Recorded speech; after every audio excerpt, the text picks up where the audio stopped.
વૈષ્ણવજન તો તેને કહીએ જે પીડ પરાઈ જાણે રે. વૈષ્ણવજન તો તેને કહીએ જે પીડ પરાઈ જાણે રે. આમ તો દેશભરમાં બાપુને શ્રદ્ધાંજલિ આપવાના અનેકો કાર્યક્રમ આયોજિત કરવામાં આવ્યા છે. ત્યારે જ આવો અમે આપને એક મુલાકાત કરાવીએ મુંબઈ સ્થિત મણિભવનની. મુંબઈના ગ્રાન્ટ રોડ પરિસરમાં આવેલ છે મણિભવન. 3 માળાનું આ સ્ટ્રક્ચર 5 દાયકા જૂનું હોવા છતાં તેની ચમક, એનું આકર્ષણ હજી પણ અકબંધ છે.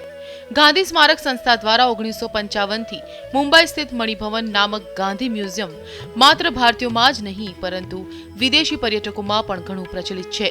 ગાંધી બાપુ વાપરતા હતા એ ચરખાને પણ 5 દાયકાથી એટલી જ સુંદર રીતે જાળવણીપૂર્વક ગોઠવવામાં આવ્યો છે. બાપુના સંઘર્ષ, આઝાદીની લડત, ચળવળો, બાપુનું શરૂઆતી જીવન વગેરેની ઝાંખીઓ પ્રદર્શિત કરતા આ મ્યુઝિયમ બાપુની જ સ્મૃતિનું એક પ્રતિબિંબ છે.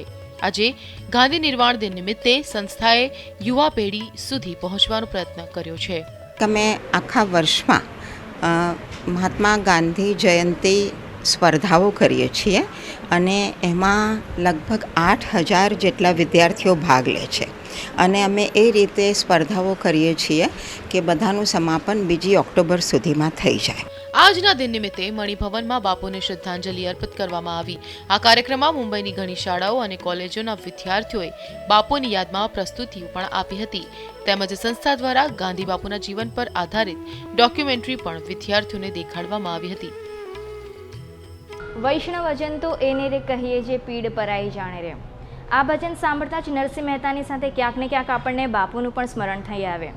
સત્ય અને અહિંસાના માર્ગ પર ચાલવાની શીખ આપનારા મહાત્મા ગાંધીના આ જ સિદ્ધાંતોથી આજના સમાજમાં લોકો ક્યાંક ને ક્યાંક વિમુખ થઈ રહ્યા છે.